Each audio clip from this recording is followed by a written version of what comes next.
அதான் கேம் விளையாடுற இடத்துல இல்லை சார்ஜ் பண்ணுற இடத்துல இந்த ஹீட்டை எப்படி குறைக்கிறதுக்குன்னு நான் ஒரு 5 டிப்ஸ் வச்சுருக்கேன். வாங்க வீடியோக்குள்ள போகலாம்.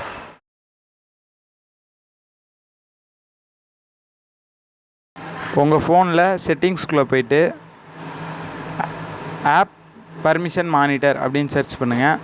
ஃபஸ்ட்டு இருக்கிறத டேப் பண்ணி உள்ளே போயிட்டு அதில் நீங்கள் ரொம்ப நாளாக யூஸ் பண்ணாமல் இருக்கிற ஆப்பெல்லாம் ஃபுல்லாக ஆஃப் பண்ணி விட்ருக்கேன். இதனால் உங்கள் ஃபோன் ஹீட் ஆகிறது குறைக்கலாம். ஃபுல் பிரைட்னஸில் வச்சு உங்கள் ஃபோனை யூஸ் பண்ணுறதுனால உங்கள் ஃபோனோட பேட்டரியை வேகமாக சக் பண்ணி எடுத்துரும். அதனால் கொஞ்சம் லோவாகவே வச்சு யூஸ் பண்ணுங்கள், இல்லைனா ஆட்டோ பிரைட்னஸ் மோட யூஸ் பண்ணுங்கள். உங்கள் ஃபோனை முடிஞ்ச அளவுக்கு டைரக்ட் சன்லைட்டில் யூஸ் பண்ணாமல் பேக்கில் வச்சோ இல்லை பாக்கெட்டில் வச்சோ கேரி பண்ணுறது உங்கள் ஃபோனோட ஹெல்த்துக்கு நல்லது.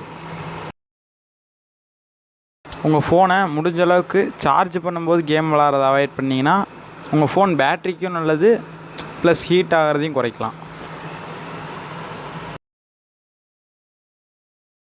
ஃபைனல் டிப்ஸ் என்னென்னு கேட்டிங்கன்னா, உங்கள் ஃபோனில் பிராண்டட் கேபிள் யூஸ் பண்ணுங்கள் சார்ஜ் பண்ணுறதுக்கு. சும்மா லோக்கலில் கிடைக்கிற மாதிரி நார்மல் இதெல்லாம் யூஸ் பண்ணிங்கன்னா உங்கள் ஃபோனு பேட்டரிக்கும் ப்ராப்ளம் ஆகும், ஹீட்டும் ஆகும். இந்த வீடியோ பிடிச்சிச்சுன்னா லைக் பண்ணுங்கள், ஷேர் பண்ணுங்கள், கமெண்ட் பண்ணுங்கள். மறக்காமல் நம்ம சேனலை சப்ஸ்கிரைப் பண்ணுங்கள். தேங்க்யூ. நான் அப்படியே ஷாக் ஆயிட்டேன்.